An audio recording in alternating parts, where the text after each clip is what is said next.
प्रेम से बोली विष्णु भगवान की जय, लक्ष्मी माता की जय, शंकर भगवान मैया पार्वती की जय। गुरु भाई बहना, मैं एक कार्तिक मास स्नान दान की कथा सुनाने जा रही हूँ। जो कार्तिक मास अति फल देने वाली, हर मन्नतें की पूरी करने वाली कार्तिक मास होती है। मैं कार्तिक मास की कहानियां सुनाने जा रही हूँ। इस कहानी को पूरा सुनिए और रहस्य जानिए।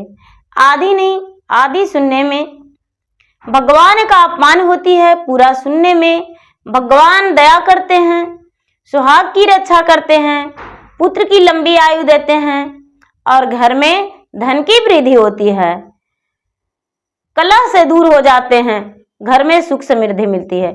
तो प्रेम से बोलिए शंकर भगवान की जय। भैया दीदी, एक गांव में एक साहूकार और एक साहूकारीन रहते थे। दोनों अपने पति पत्नी बड़े प्रेम से रहते थे। साहूकार और साहूकारीन दोनों भगवान के भक्त थे, भगवान के पूजा पाठ करते थे। भगवान के पूजा पाठ करके नित्य नियम से और उसके बाद भोजन करते थे। धीरे धीरे जब कार्तिक मास आता था तो कार्तिक मास में बिना कार्तिक स्नान किए कभी नहीं रहते थे। पति पत्नी दोनों कुएं से पानी निकालकर और कार्तिक स्नान करके सूर्य भगवान के जल देकर, तुलसी में जल डाल के, दीपक जला के और भगवान भोलेनाथ के पूजा करके, लक्ष्मी, गणपति, विष्णु भगवान के पूजा करके उसके बाद ही भोजन करते थे। दोनों का बिना पूजा किए हुए कभी भी कोई दिन ऐसा बाकी नहीं रहता था। धीरे धीरे साहूकार का 2 पुत्र हुआ। दोनों पुत्र जो थे बड़े संस्कारी और बड़े सुशील थे। दोनों साहूकार के आज्ञाकारी पुत्र थे।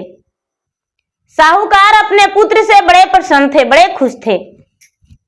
धीरे धीरे दोनों पुत्र बड़ा होने लगे और जब बड़ा होने लगे तो बड़े बेटे का साहूकार ब्याह कर दिए और बड़ी बहू आ गई। धीरे धीरे छोटे बेटे का भी ब्याह कर दिए और घर में छोटी बहू भी आ गई। जब छोटी बहू आ गई तो साहूकार और साहूकार की पत्नी दोनों धन्य हो गए।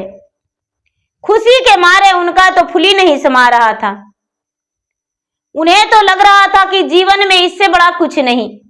मेरा 2 बेटा और 2 बहू मेरे घर में है, मेरा बहुत बड़ा परिवार है।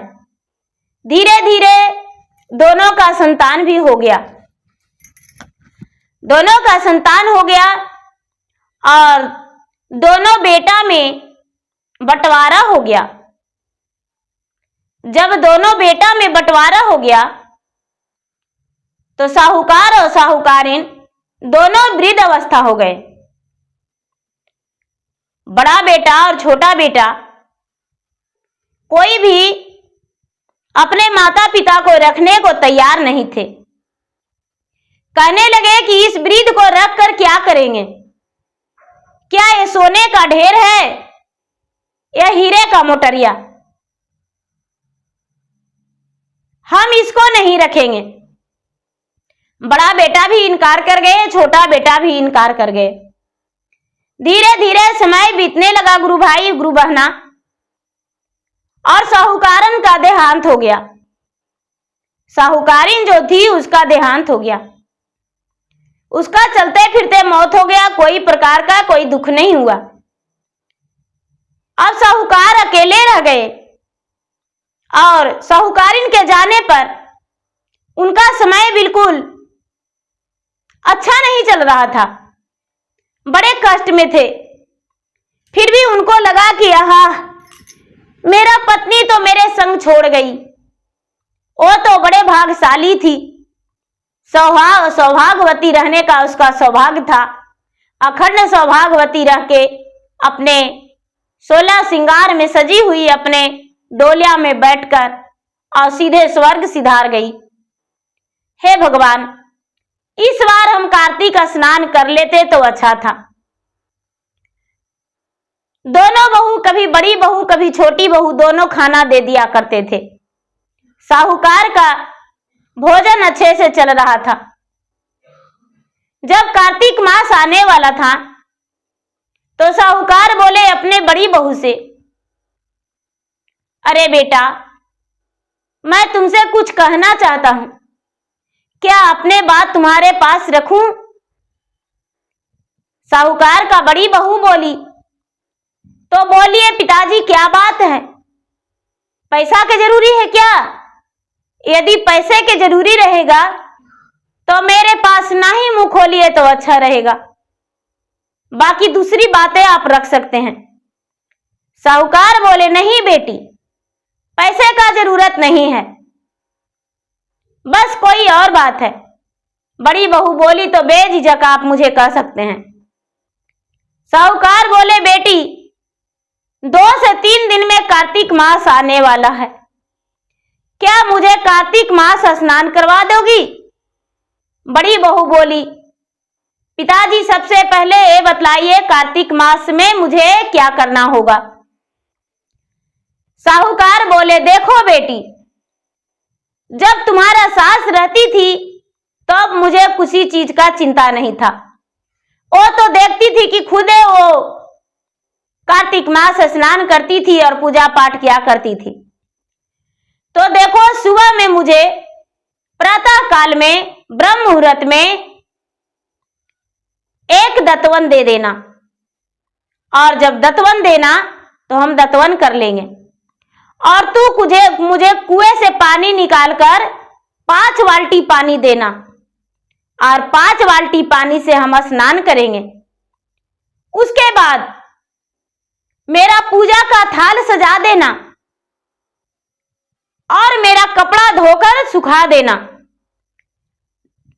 जब हम पूजा कर लेंगे तो पूजा करने के बाद मुझे 1 कप चाय पिला देना, और उसके बाद फिर मुझे रोटी भोजन में दे देना।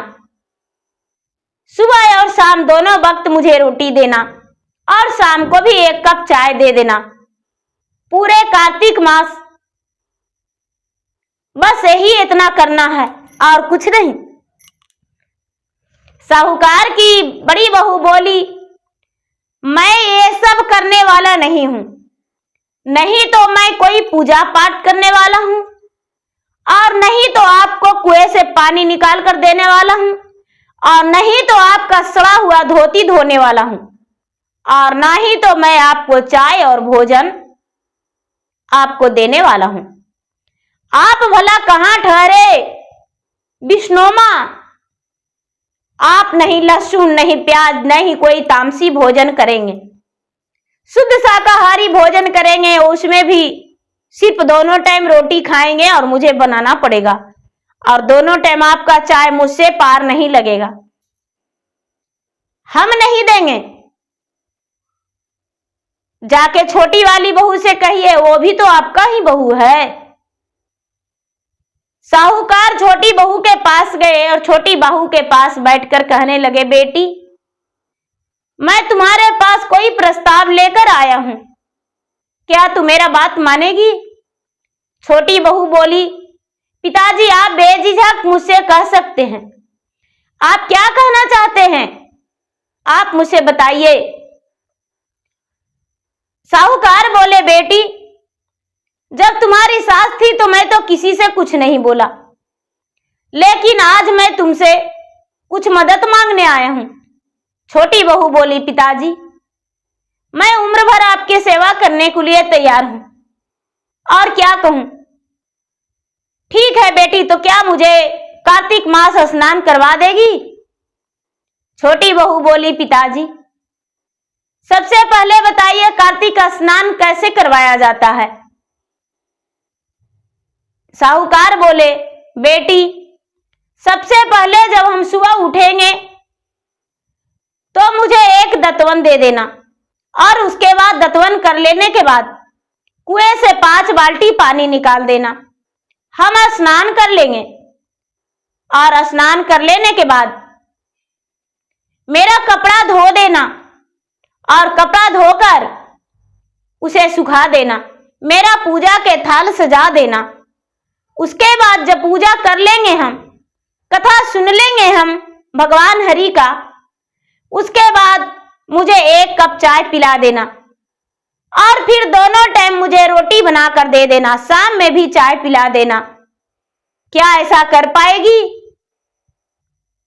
छोटी बहू बोली, पिताजी अवश्य करेंगे, क्यों नहीं, हम जरूरी करेंगे, आप चिंता ना करिए।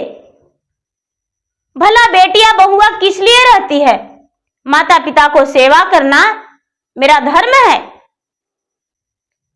जब कार्तिक मास आया दीदी, तो साहूकार सुबह उठ गए। छोटी बहू अपने ससुर से पहले ही जागकर आंगन में खड़ी थी। राह देख रही थी कि कब पिताजी आएंगे और कब उन्हें मैं दतमन दूंगी। क्रियाकर्मों से निवृत्त होकर आए साहूकार। साहूकार के छोटी बहू हाथ में दतमन धरा दी। साहूकार ने बैठकर दतवन कर लिए। 5 बाल्टी कुएं से पानी निकाली और अपने ससुर को स्नान करवा दी। उसके बाद उनके लिए पूजा के थाल सजा दी। और जब ससुर नहाते थे तो बेचारी पूजा के थाल कैसे सजाती? ये भी झटपट नहा लिया करती थी कि चलो मैं भी यही बहाने नहाकर और इनके लिए थाल सजा के और पूजा के दे देंगे।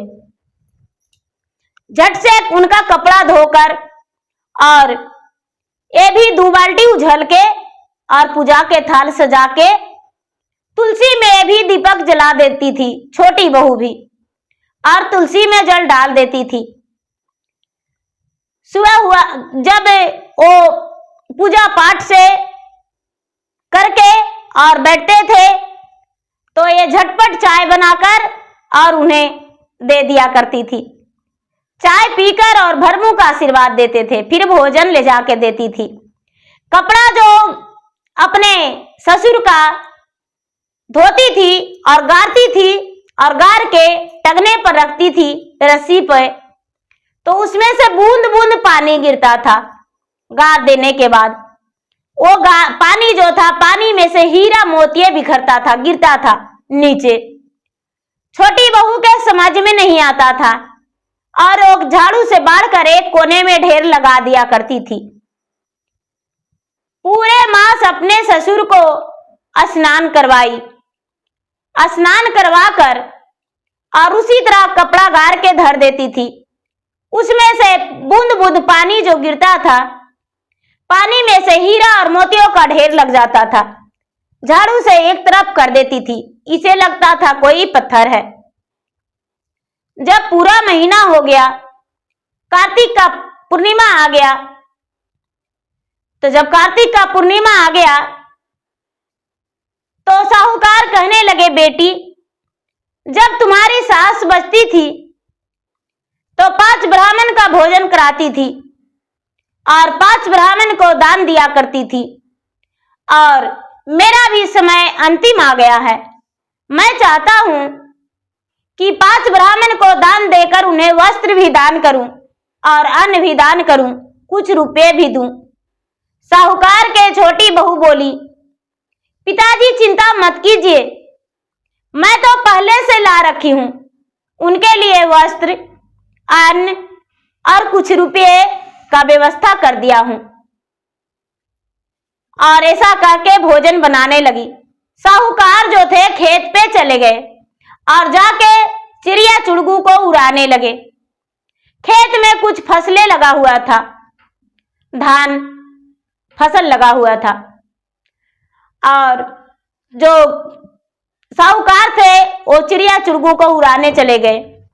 साहूकार के बहू गई और बोली, पिताजी मैं तो भोजन में खीर और पूड़ी और सब्जियां बना दिया हूं, आप ब्राह्मण को चलिए जेवनार करवा दीजिए। साहूकार बोले, बेटी मैं तो खेत में रखवाला कर रहा हूँ, रखवाला में कर दो तो अच्छा है, हम जाते हैं भोजन करा देते हैं। साहूकार की बहू मन ही मन सोची, अरे मुझसे पापी भला कौन रहेगा। चिड़िया चुड़गू आएगी, जी भर के खाएगी और मुझे आशीष देगी। आह, मुझे आशीष लगेगा। और यदि आज इसे हम भोजन करने से दूर कर देंगे तो मुझे संतान का भी कष्ट होगा, मेरा संतान का कष्ट होगा और मुझे भी कष्ट होगा। नहीं, चिड़िया को गाना गाने लगी, हरी भरी खेत में आजा रे राम जी के चिड़िया, बाग बगीचा छोड़ के खा लो भर पेट रे चिड़िया, कहाँ जाके बैठी हो, कहाँ जाके सोई हो, देखो उजियारा दिन है हुआ सवेरा, आज तो आ जाओ रे चिड़िया, आज तो आ जाओ रे चिड़िया। हरी भरी फसलों लगी है, देखो इसमें दाना कितना पड़ी है, आ जाओ रे चिड़िया, आ जाओ रे चिड़िया। क्या कर रहे हो, कहाँ खोए हो, कहाँ सोए हो, क्यों नहीं तुम आ रहे हो। ऐसा कह के और चुपचाप एक जगह बैठ गई। जब बैठ गई तो बहुत सारे चिड़िया आए और आकर खेत में दाना खाने लगे। दाना खाने लगे, बहुत सारे चिड़िया आए और आकर खाए, खाकर चले गए। जो साहूकार की बहू थी, बहू खेत में से आने लगी तो रास्ता में लक्ष्मी माता और विष्णु भगवान मिले। कहते हैं, अरे तुम कौन हो और कहां से आ रही हो। लक्ष्मी माता और विष्णु भगवान जब बोले तो वो तो एक बूढ़ा और बूढ़ी का रूप धरे हुए थे।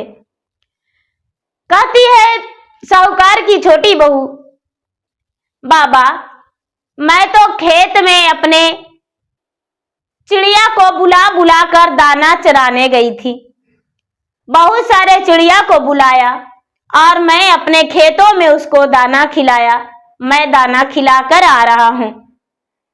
विष्णु भगवान बोले, पुत्री सारा लोग खेत में चिड़िया को भगाने जाते हैं, चिड़िया को हटाने जाते हैं और तुम चिड़िया को बुला बुला कर दाना खिलाने गई थी। हाँ बाबा, मैं तो यही कर रही थी, बस चिड़िया को बुला बुला के अपने खेत में दाना चरा रही थी। मैंने सोचा चिड़िया भूखी होगी, इसको भला कौन देगा दाना, इसीलिए मैंने चिड़िया को दाना खिलाया। विष्णु भगवान हंसकर आशीर्वाद दे दिए, हे भगवान, हे लक्ष्मी महारानी, आप इसका खेत में हीरा और मोतियों से भर दीजिए।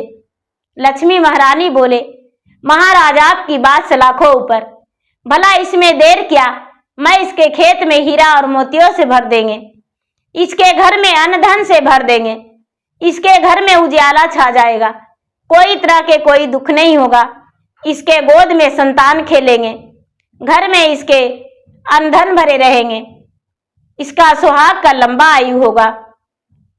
ऐसा कह के और विष्णु भगवान लक्ष्मी माता अंतर ध्यान हो गए। साहूकार की जो छोटी बहू थी घर आई।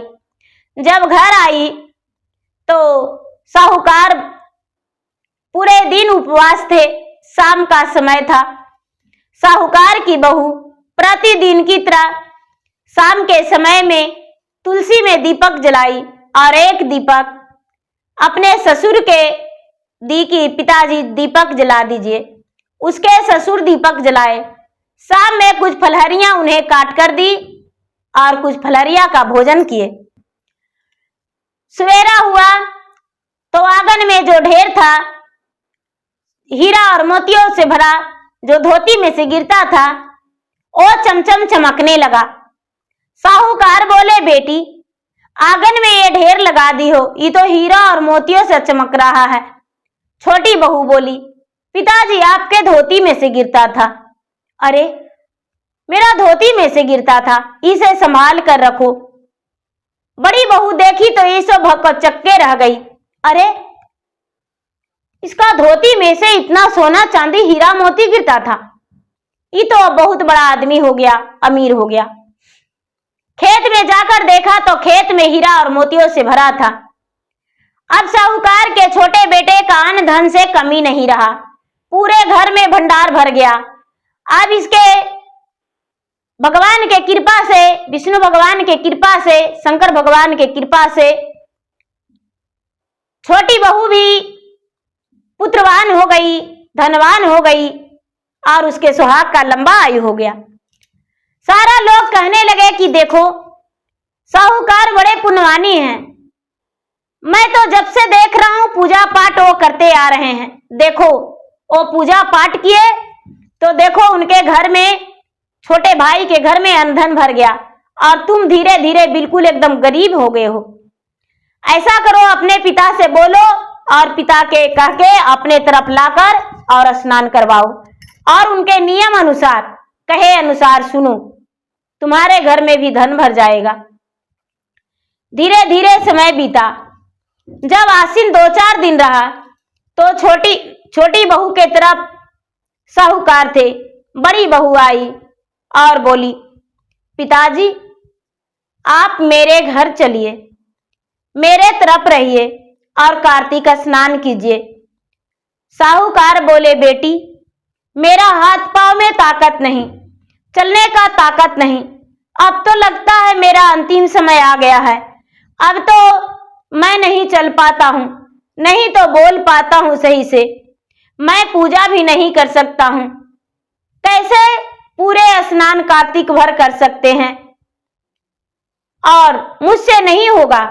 बड़ी बहू बोली, अरे आप तो पता नहीं किस मिट्टी का बने हैं, छोटी बहू का इतना धनवान बना दिए, इतना बड़ा सेठ बना दिए और मेरे लिए आप क्या पूरे महीना स्नान नहीं कर सकते हैं?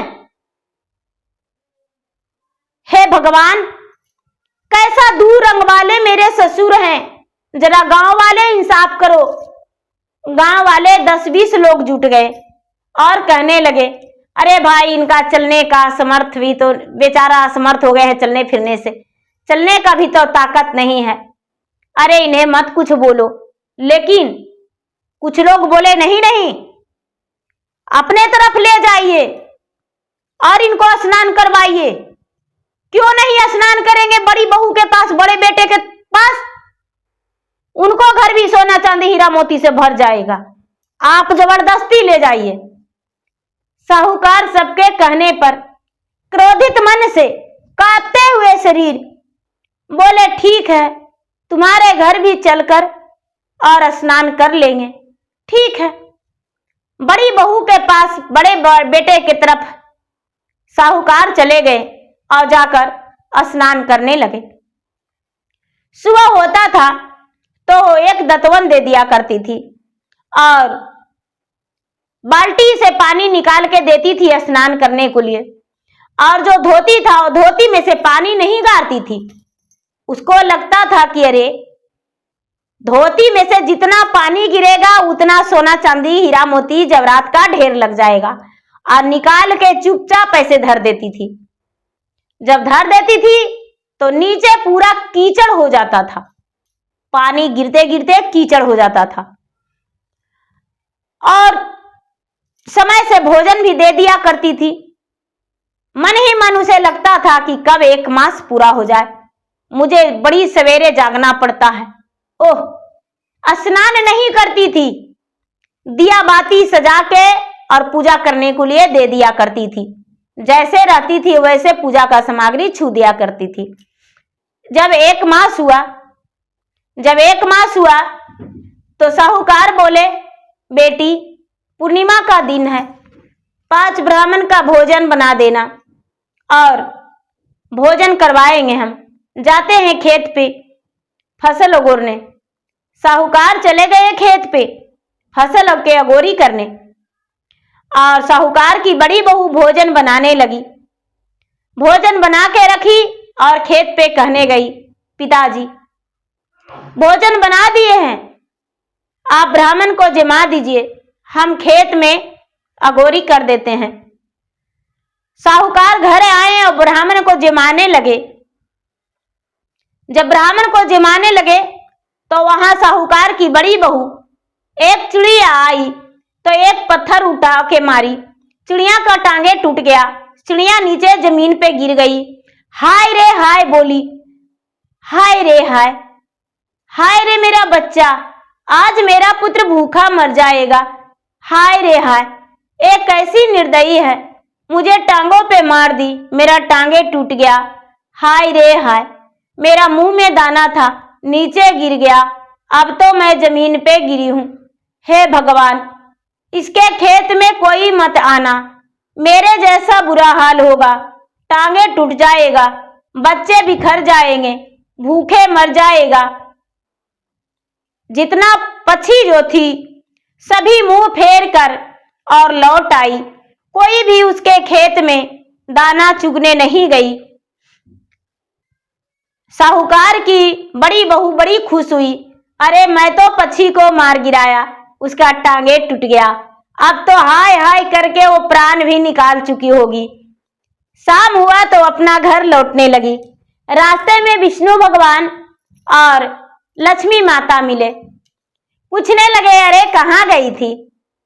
बड़ी बहू कहती है, आपको दिखाई नहीं देता, मेरा खेत में फसलें लगा हुआ है, पक्षी लोग आती है और खा के चला जाती है, मैं पक्षी को उड़ाने गया था। विष्णु भगवान ने बोले, तो क्या पक्षी को उड़ाई? अरे उड़ाए क्या, मैं तो इतना जोर से उसे मारे एक पत्थर से कि उड़ता हुआ पक्षी को निशाना लगा के मारे तो उसका टांगे टूट गया, और जब टांग टूट गया तो मुंह फाड़ के वो जमीन पर गिर गई, प्राण भी उसका निकल गया होगा।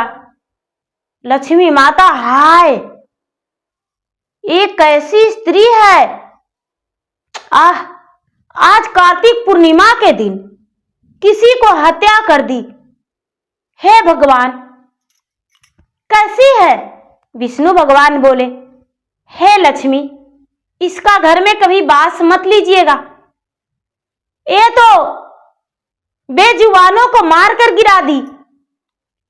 बताइए, वो अपने बच्चे के लिए दाना ले जा रही थी, कितना दाना खा जाती, आज कई प्राणी मर जाएंगे, उसका घोंसले में 2 बच्चे और यहाँ एक, उसके पति भी बेघर हो जाएंगे, उसके पति भी उसके साथ अब नहीं। अब बताओ, 3 जीव का तो एक ही दिन में खत्म कर दिया, और बाकी कई पक्षी उसके देखकर लौट गए होंगे, आज भूखे होंगे। इसका खेत का फसल लक्ष्मी माता के आशीर्वाद से सब जल गया, भस्म हो गया।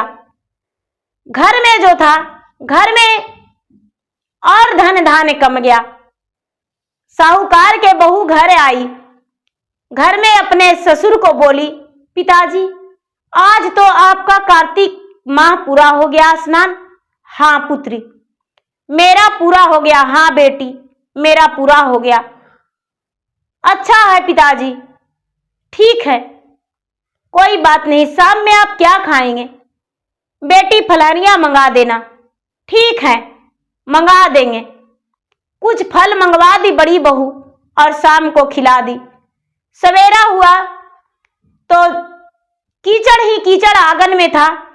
अपने ससुर को एक झाड़ू लेकर कहती है कि पूरे महीना बैठकर रोटियां तोड़े, और छोटी बहू के घर में स्नान किए तो उसका घर धन धान से भर गया, और मेरे घर खाली कीचड़ पड़ा है।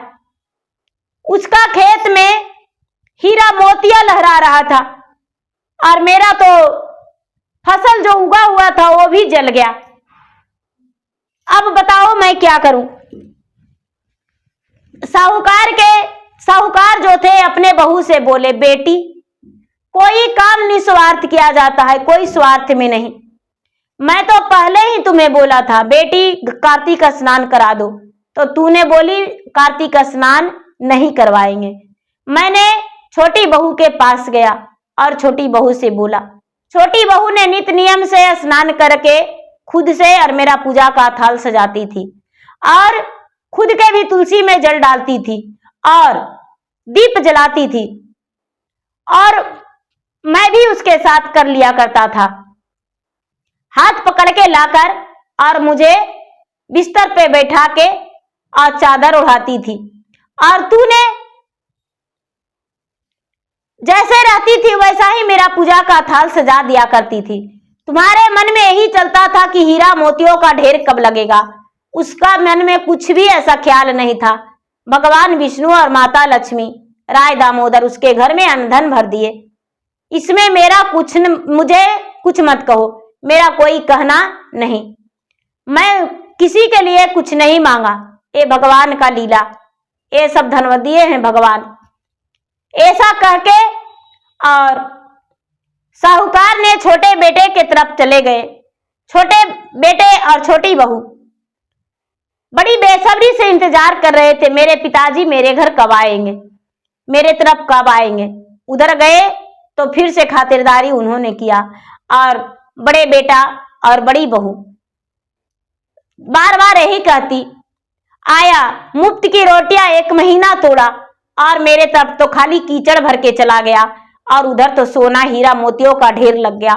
धीरे धीरे समय बीतते बीतते साहूकार का अंतिम समय आ गया। अंतिम समय आ गया, भगवान स्वयं उन्हें लेने आए और उनका प्राण को लेकर चले गए। बड़ी बहू ताने देती थी, जब वो बिस्तर पे लेटे रहेगा तो उसका सेवा मैं नहीं करने वाला हूं, छोटी बहू ही करेगी। पड़ा रहेगा, चिल्लाएगा, पानी के लिए तड़पेगा, लेकिन साहूकार नहीं पानी के लिए तड़पे और नहीं चिल्लाए। उनका तो चलता फिरता भगवान स्वयं उनके प्राणों को लेकर चले गए और सब जमीन पे पड़ा रह गया। लोग अग्नि संस्कार कर दिए, क्रिया कर्मठ बेटा कर दिए, लोग समाज खाए पिए, उनका नाम खत्म हो गया, उनका निशानियां चलते रह गया और पूरे संसार में उनका नाम प्रचलित हो गया।